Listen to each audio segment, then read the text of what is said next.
Começar a chamada aqui.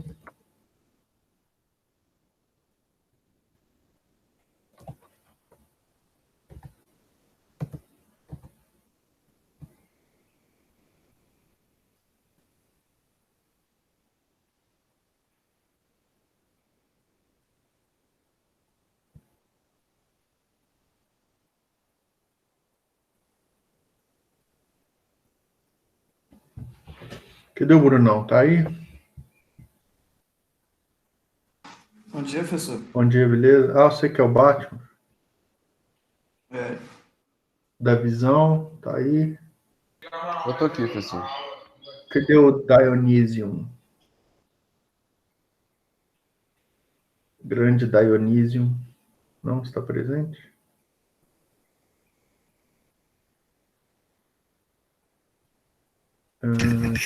Eu acho que ele vai mandar foto das atividades que o Eliseu pediu, aí ele sai da sala e volta. Ah, tá.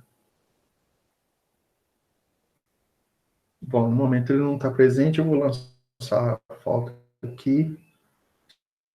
Se até o final da chamada ele aparecer, a gente abona. A gente retira. Cadê o Etienne, Gilson? Tá aí também não, né? João Vitor tá aí. Foi mal aí, professor. Tô João. fazendo um negócio aqui do meu pra responder. Bom dia, professor. Bom dia. Você que é o Shazam, Etienne. Não, Shazam é o Etienne.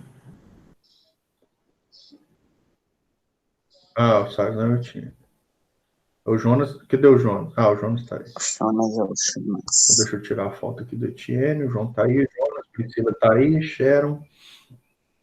Sharon é o Pikachu. Tiagão. Presente. Tá, mas tá aí. O Wither. Cadê o Wither? Tá aí também. Opa, presente. Beleza, pessoal, o que tá constando Tava aqui para pegando mim? som, desculpa. Não, beleza, eu vi você aí.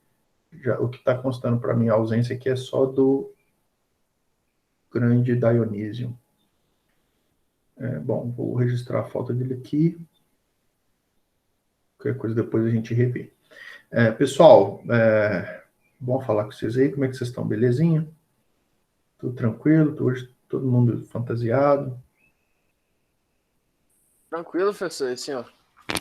Falando em fantasia, vai ter o negócio do Burger King lá da vassoura. Mano, ideia mais stonks. Ir pra porta do BK e alugar vassoura. Ué. Que é que vai rolar? Que é isso aí? Quem compra vassoura do BK, vai ganhar o Burger King do BK, você ganha um hambúrguer de graça. O Burger King, se você for no Como é que é? drive-thru. Vamos, explica isso aí. Se você for no drive-thru do Burger King com uma vassoura, tipo assim, se você montar em uma vassoura num dia lá, acho que amanhã. Você ganha um roubo. Mano, você tá zoando. É sério isso, velho? Sério, mano. Eu tô indo lá amanhã, você tá vendo? Aonde Pessoal, que vocês viram isso? Tem um monte de jeito para ganhar dinheiro, né, bicho? Porque óbvio que quando você for lá, você vai comprar mais alguma coisa, né? Pessoal, ideia mais stonks. Você pega umas 3 vassouras e aluga lá na porta do drive-thru. Pronto. 15 conta a vassoura por 10 minutos. Aí é melhor comprar o O da praça de alimentação da estação tá tendo esse negócio também, será? Mano, drive-thru. É drive-thru. Que loucura, hein, velho? Eu ia alugar vassoura. É como se fosse um carro, você vai lá e entra no drive-thru, como se fosse um carro. Cara. Mas aqui, olha, porque só funciona Burger King, da Pampulha, da Cristiano Machado e os outros são mais longe. Eu vou no da Cristiano Machado e depois eu vou lá na da Pampulha. O cara vai em dois, mano. Até às 18 horas, tá? É das 10 às 6. A fila vai ficar igual quando é Black Friday deles, sabe? Eu Eu sempre sei ficar lá na fila muito tempo, mas... O que teve na Black Friday deles, Priscila? Eu acho que era promoção um desconto, né? Aí, ano passado, você levava 4 hambúrgueres por R$15. Era 4? Nossa, aí eu bem fui barato. toda. Era 4. McDonald's vai com disputa também. Aí vem o Subway também. Aí o shopping nu fica amarrotado de gente. Ô, Você fica, tipo assim, 3 horas na fila. vou arrumar as vassouras e vou Fica alugar lá todo na mundo porta. sentado lá no chão afora, esperando. E o shopping estação funciona, acho que todos. Tem uma Velho, promoção. vocês já pensaram que a fila é tão grande que o recepcionista do drive-thru não vai lembrar, tipo, de quem já foi lá?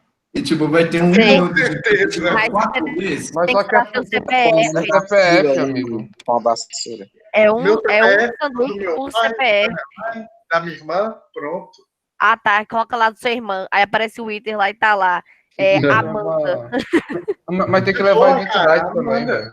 Tem que levar Também. identidade. Mano, eu É peço que por emprestar a isso identidade que da demora a fila, Ela pediu demora. pra Falta cada vez mais criativo para ganhar dinheiro, né? Com É certeza. lógico que Pessoal, quando você for lá, você vai ganhar um hambúrguer, mas você vai comprar uma batata, vai comprar um refri. No fim das contas, eles estão lucrando do mesmo jeito. pessoal, eu quero que você reaja a um vídeo depois. E, tipo, é porque eu tornei a editar o vídeo e tal. E me fala a sua opinião, se eu uso ou não esse vídeo no trabalho. Me aconselho e aconselho o Davi também. Que é engraçado, mas tô pensando sério agora no trabalho. Manda o link aí que no Tô abrindo aqui, pessoal. chat aqui que eu vejo, tá? Tá, pessoal. Pessoal, então vamos lá. Bom dia aí, Dionísio. Fazendo a nossa explicação aqui, né? Nós estamos no módulo 7 e agora nós vamos começar a falar dos filósofos contratualistas. Obviamente, a intenção aqui é fazer uma breve revisão, né? Já que foi um conteúdo estudado por vocês no semestre passado comigo, justamente, né? Em que nós vimos esses filósofos. E aí o objetivo aqui já que foi um estudo um pouquinho mais recente, né, que nós tivemos, fazer uma revisão um pouquinho mais sucinta do que aquela que nós fizemos quando nós tratamos da filosofia antiga, por exemplo, que é um conteúdo visto no primeiro ano do ensino médio e que é um conteúdo muito importante para a formação de vocês. E, portanto, nós fizemos ele de uma forma mais detalhada, mais dedicada, e agora que a tendência é a gente ir reduzindo o conteúdo da nossa revisão, tá bom? Então, quando nós falamos de filosofia moderna, nós sempre temos que lembrar que um dos aspectos centrais estudados na filosofia moderna foi justamente a filosofia política, que buscava, então, trazer legitimidade ao uso do poder estatal, já que, na Idade Média, a ênfase estava num fundamento religioso ou espiritual para a existência do Estado, né, para a posição dos reis e para a forma de governo, com o surgimento da modernidade, a reforma protestante, a ênfase no racionalismo, no individualismo, no humanismo, você tem uma série de aspectos que surgem e que vão necessitar de uma nova justificativa, legitimação para a existência do Estado. E aí, então, surgem esses filósofos. Nós vimos já o Maquiavel, a influência que Maquiavel tem na história de fazer uma divisão entre as virtudes morais e as virtudes políticas, né? Ele vai ter uma visão bem realista da política, procurando entender não como a política deveria ser, e sim como a política é, de fato, né? E toda o jogo de poder que está ligado ali à aquisição e à manutenção do poder. Então, ele dá uma série de orientações ao governante para como ele deve se manter no poder, e ele faz toda uma análise intelectual mesmo, filosófica, que apresente todas as variedades, as variações para a condução da vida política, né, o uso do poder público.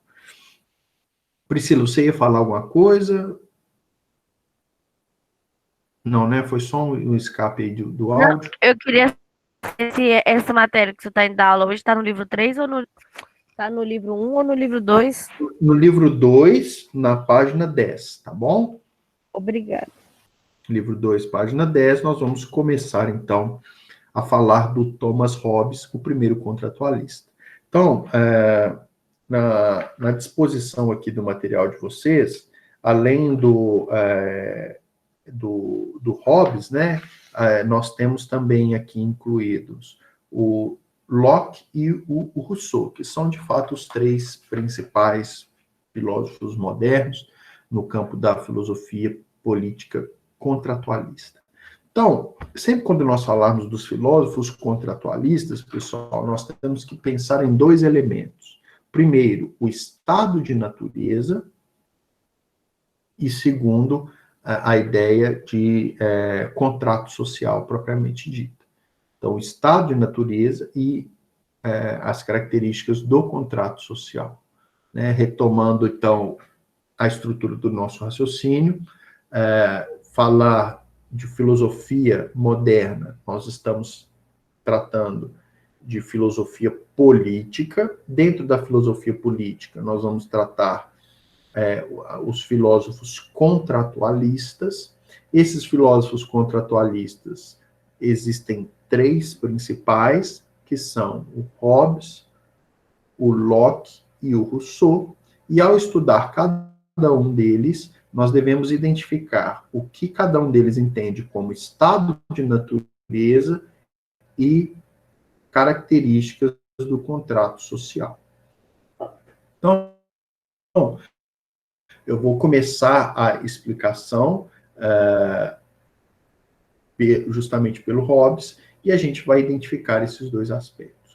O primeiro aspecto a ser identificado em Hobbes, estado de natureza. Então, o que é o estado de natureza? Vamos traçar um breve conceito. O estado de natureza é uma noção hipotética, é uma ideia, uma teoria que busca apresentar como seria o ser humano, como seria a vida social, se não houvesse um poder estatal que regulasse a vida em coletividade. Se não houvesse um poder superior que determinasse normas de conduta para a organização da vida em coletividade. Então, veja que é uma hipótese, é uma mera sugestão, é uma mera teoria de como seria essa vida. E por que isso é importante, pessoal?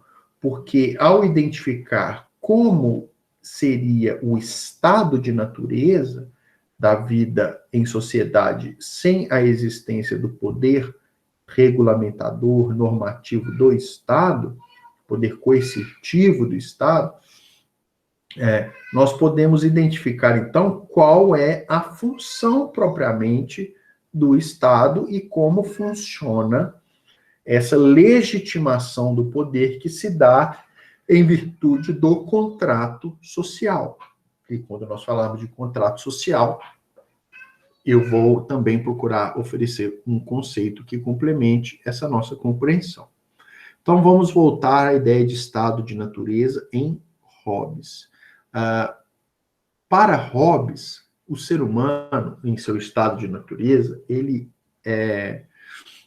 seria profundamente destrutivo. Daí a famosa frase de Hobbes: o homem é o lobo do homem.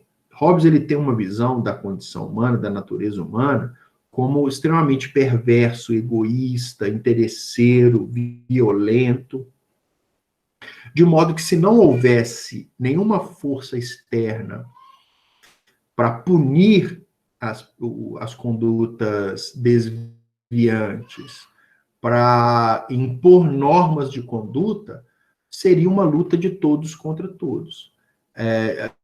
As pessoas viveriam em extrema insegurança, viveriam um caos, período um momento de extrema violência em que, né, seria um salve-se quem puder, e para fins de proteger os seus interesses, as suas propriedades, a sua família, o ser humano estaria disposto a cometer as maiores atrocidades.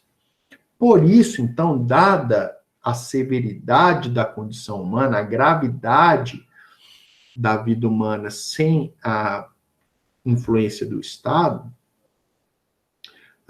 Hobbes vai defender a ideia de um Estado absoluto, um Estado extremamente forte, um Estado extremamente poderoso, justamente para refrear essa condição tão perversa do ser humano num seu estado de natureza. E aí, então, ele lança a ideia do contrato social, que se forma o que Hobbes vai chamar do Leviatã. Leviatã. O que é, então, primeiro, o contrato social, para a gente entender como que funciona esse contrato social em Hobbes, que vai formar o Estado que o próprio Hobbes denomina como Leviatã. Então, o contrato social, pessoal, é esse pacto simbólico que ocorre entre as pessoas de uma determinada sociedade, em que elas, para Hobbes, delegam o seu poder, entregam o seu poder, abrem mão do seu direito de, por exemplo, autodefesa, o direito de exercer justiça, ele entrega isso para esse ente fictício que é o Estado, criando, assim, um ente profundamente poderoso. Então, pense o seguinte, você tem numa sociedade vários súditos, cada um desses súditos tem um direito natural, um direito de se autodefender contra uma violência, o direito de obter uma propriedade, o direito à vida, propriamente dito, né?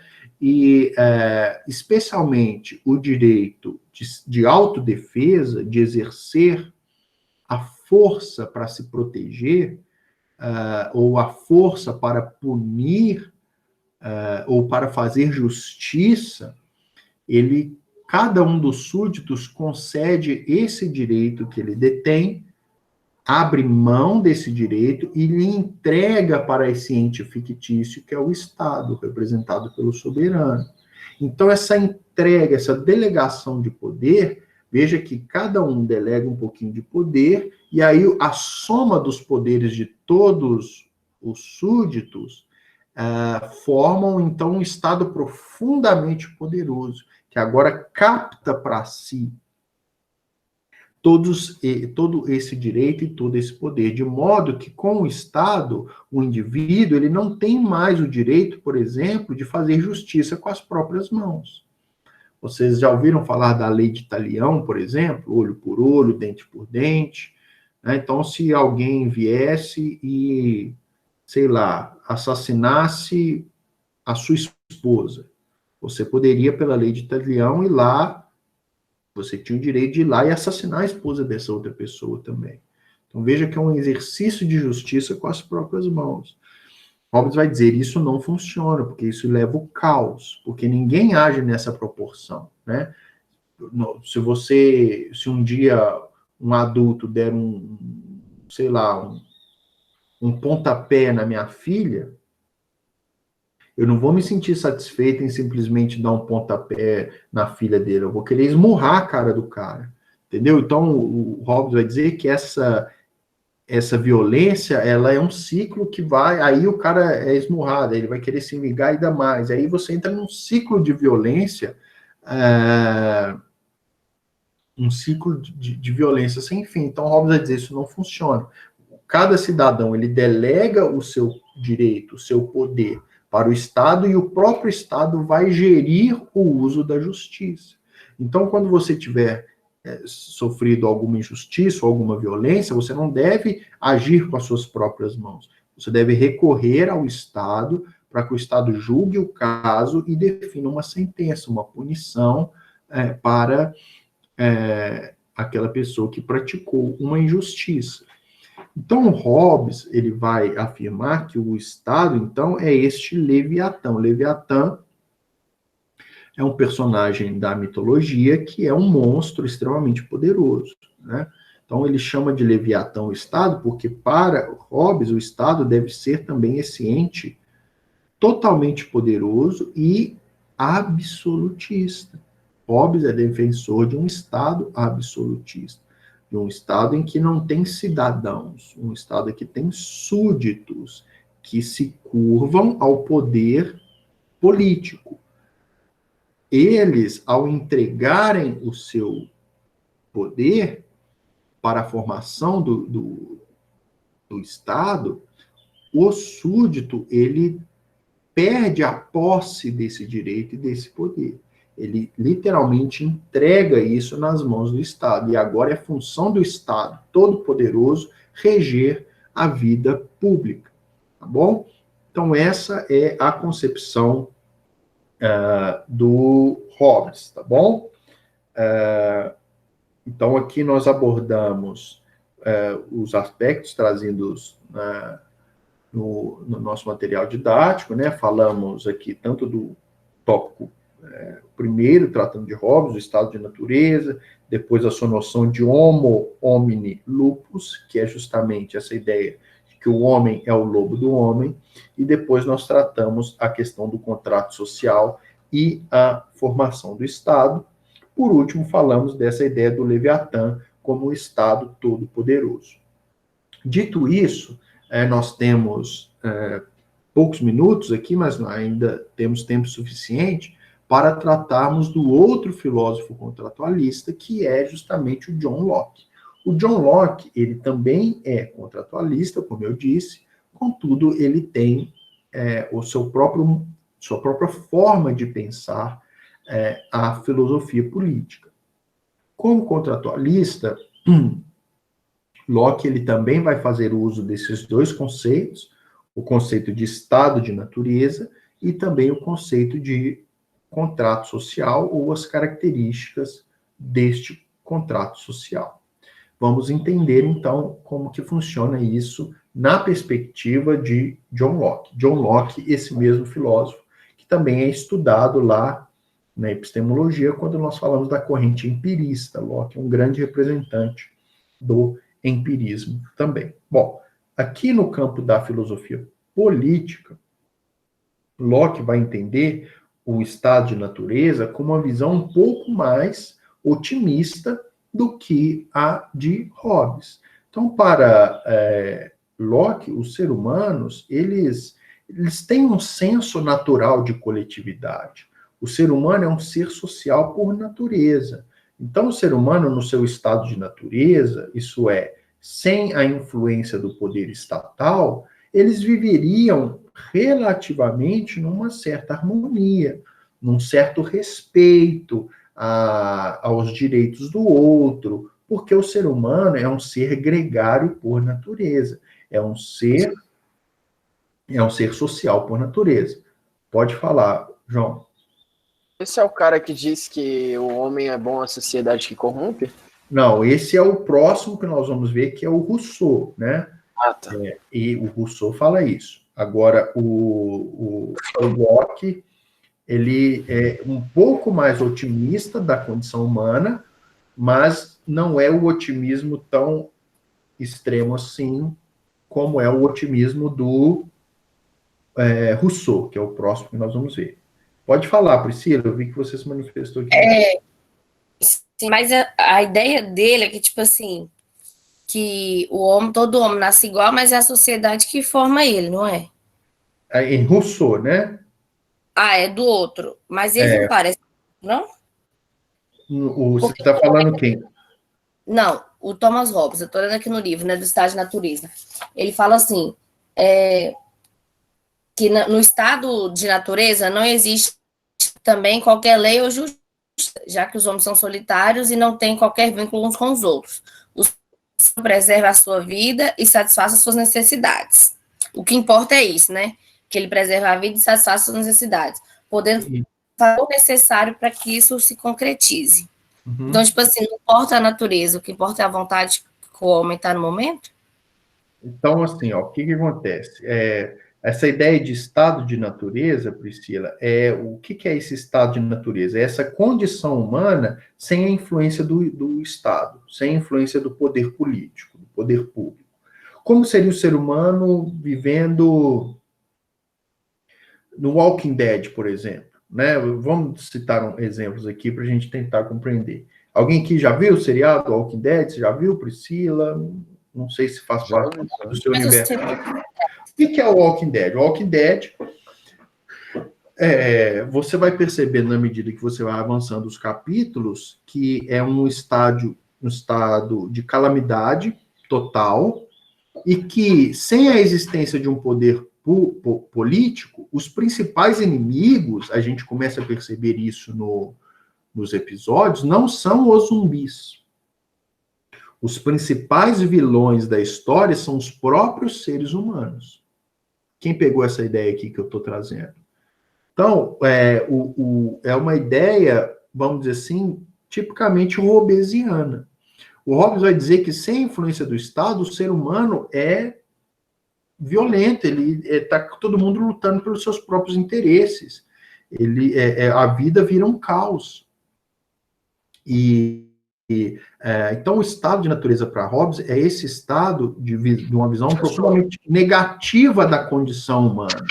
Então, o ser humano ele não é um ser que vive bem em sociedade por si mesmo. Ele precisa de uma força superior que lhe imponha regras e limites. Senão, é cada um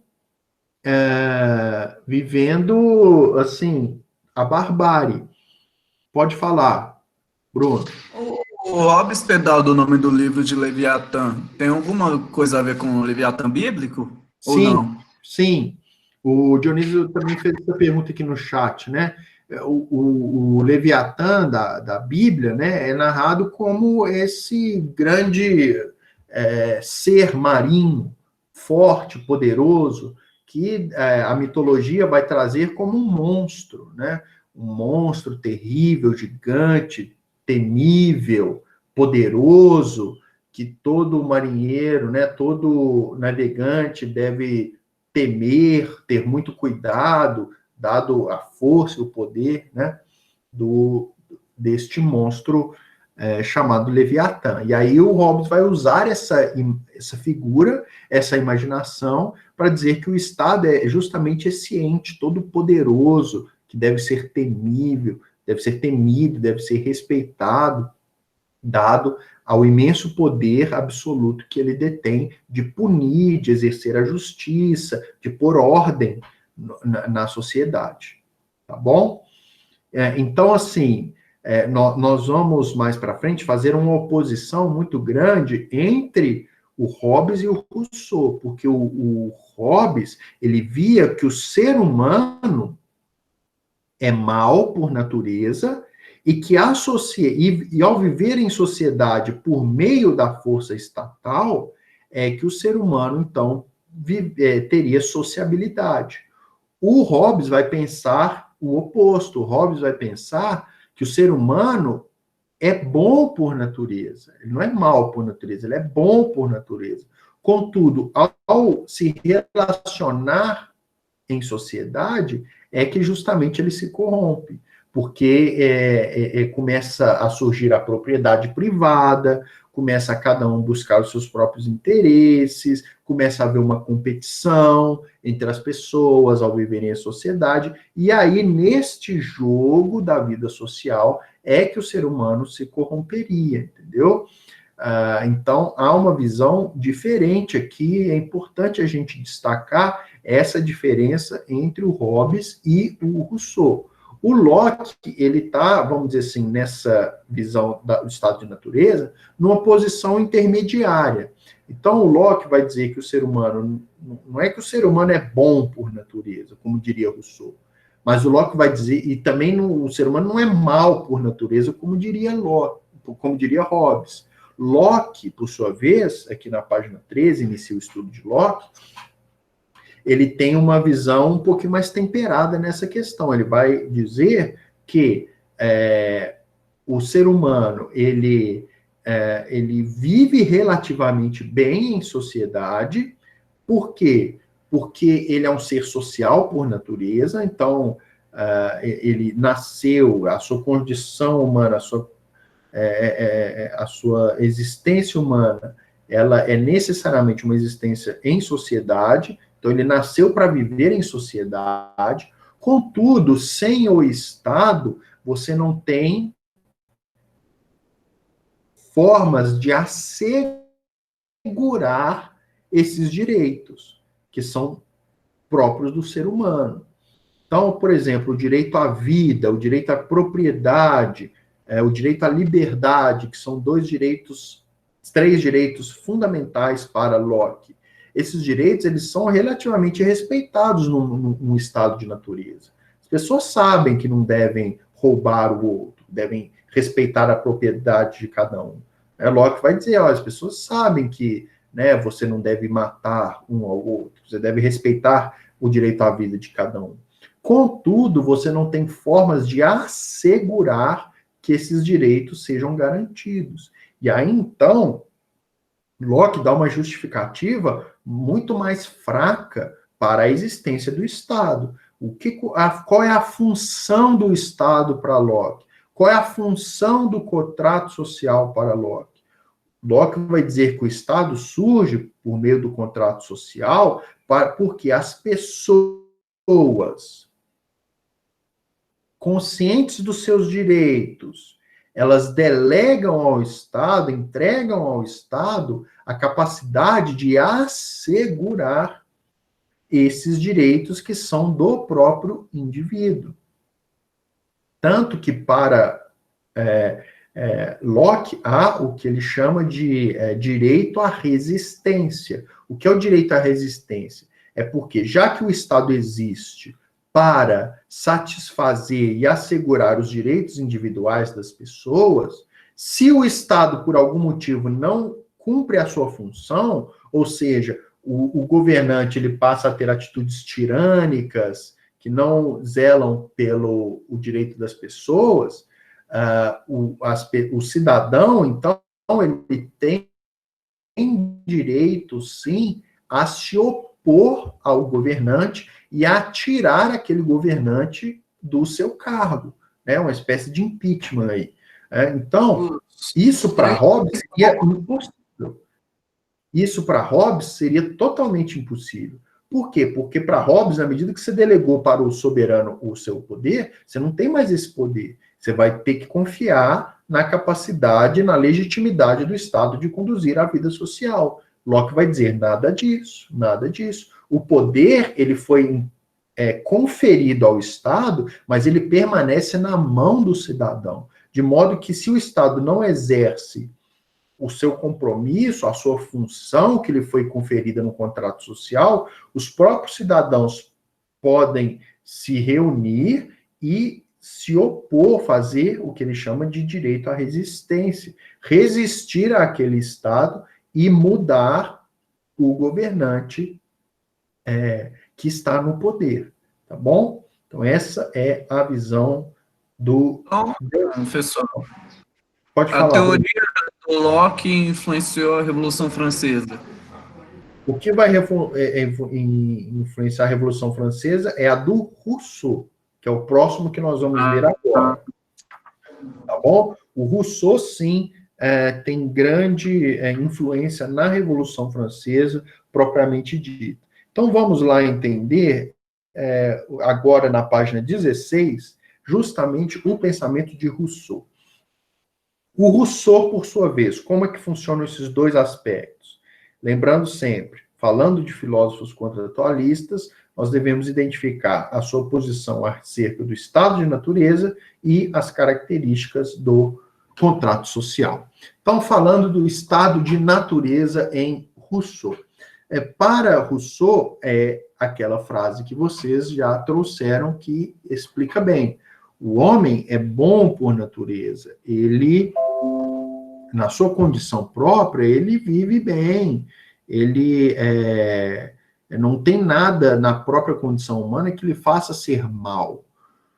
Só que o ser humano, por na medida em que as civilizações vão se formando, né, o ser humano vai se desenvolvendo, ele opta por viver em sociedade. Por que ele opta em viver por viver em sociedade? Para obter alguns benefícios que a vida coletiva traz. Por exemplo, a divisão do trabalho. Né? Se você viver sozinho, ser um ermitão, uma pessoa solitária, você tem que se virar todo sozinho, você tem que caçar sozinho, você tem que construir a sua casa sozinho, você tem que se proteger sozinho contra animais, se você ficar doente, você não tem ninguém a recorrer. Então, por essa questão de buscar satisfazer alguns interesses particulares, o ser humano, num dado momento da história, escolhe, então, viver em sociedade. Contudo, buscando se viver em sociedade, é justamente no momento em que o ser humano passa a se corromper. Por quê, pessoal? Porque se você vive sozinho, não faz sentido haver direitos, haver propriedade, por exemplo. Tudo que se você vive sozinho, tudo ali te pertence, né? Não é da época de vocês, mas eu me lembro de um filme que foi muito repetido na Globo, na sessão da tarde, que foi o filme Lagoa Azul. Alguém já ouviu falar nesse filme? Pois virou até... Nossa, esse filme passa, tipo assim, 7 vezes por semana na Globo. Tipo isso, né? É muito antigo também, né, pessoal, esse filme? Virou até piada esse filme, né? Que é o Lagoa Azul da Globo, que passa e enche, o pessoal amava ver esse filme. Semana, eu acho. O que é esse filme? São duas crianças que moram sozinhos no Caribe. Exatamente, e eles vivem super bem, tal, natureza, aquela coisa toda. Então, pessoa pode se falar que é uma visão manipulada da natureza, que não seria aquilo. De tudo que ele sabe do filme, parece que ele viu todas as vezes na Globo. A última vez que eu assisti... É uma visão meio hobbesiana, né? Porque o ser humano, sem a sociedade, vive bem, feliz, em contato com a natureza, e não tem necessidade ali de propriedade, porque tudo era deles. Agora, coloca mais 30 pessoas ali. Agora vamos, por exemplo, o seriado Lost. Não sei se vocês viram. O seriado Lost é o quê? É um grupo de pessoas que fica preso numa ilha. Tem uma série, professor, eu não sei se encaixa no que o senhor está citando, ela chama A Sociedade, que chama a série. Mas eles não ficam presos numa... É bom demais, né? Tá ligado? Vai lançar a segunda temporada. Eu chama recomendo. A Sociedade? A Sociedade na Netflix. É que, tipo assim, os pais tudo somem, as crianças só ficam os jovens, os adolescentes. Aí eles têm que aprender a viver em sociedade, um com as ideias dos outros, mas sem nenhum responsável, sem nada. E tem que procurar comida, porque a comida da cidade pode acabar, aí eles vão para a ilha, coisa. É bem interessante. Legal, então, isso pode trazer um pouquinho a ideia de estado de natureza, né? Como seria a vida em coletividade sem um poder centralizado para reger as condutas. Então, acredito que deviam ter grupos violentos, não é isso? De certo modo. A gente começar vai tocar ao invés de consumir moderadamente. Quem é que ia liderar? O que fazer quando acontecer algum crime? Teve até um crime que aconteceu lá. Como é que vão ser julgados? Então, toda aquela dinâmica que eu acho que acaba ajudando vocês a entender o que esses filósofos estão chamando de estado de natureza. Seria um estado, uma vida humana sem a influência do poder estatal ali, conduzindo e organizando a vida social. Pessoal, uma coisa simples, imaginem como seria o trânsito sem fiscalização, sem polícia, sem semáforo, sem radar, como seria o trânsito? Daí, sem blitz, será que seria, né? Então, é um questionamento aí ligado a esse estado de natureza, tá bom? Para Hobbes, seria o caos total. Para Locke, as pessoas respeitariam, mas não haveria ninguém para garantir o uso da lei. Então, poderiam haver condutas desviantes, sim, mas seriam as exceções, né? Mas essas exceções gerariam um grande problema social, né? Agora, para o Rousseau, é justamente o fato de viver em sociedade é que gera o caos. Porque se você vivesse sozinho no mundo e só tivesse você de carro ou a sua família de carro, não haveria problema nenhum. Mas na medida em que as pessoas precisam se regular coletivamente os seus direitos, ali então começa a ver as competições, começa a ver os interesses que movem a vida em sociedade e que justamente levam então o ser humano à sua degradação. Puxando aqui de novo, pessoal, porque nós já encerramos o nosso horário. Então, o Rousseau, ele vai, nesse aspecto, dizer que o ser humano é bom, mas a sociedade o corrompe, a vida em coletividade o corrompe, porque você, quando vive em coletividade, você tem que definir a propriedade privada, aí algumas pessoas vão ter mais riqueza do que outras, daí surge a inveja, surge a cobiça, e aí vai desencadeando uma série de problemas, tá bom? Bom, na nossa próxima aula a gente fecha o estudo dos contratualistas, tratando especificamente do contrato social em Rousseau, tá bom, pessoal? Bom intervalo para todo mundo, e nós voltamos, então, no nosso última aula do dia com o estudo de sociologia. Beleza, pessoal? Um abração, fiquem com Deus, bom intervalo aí para vocês. Valeu, gente, um abraço. Com Deus também. Tchau, professor.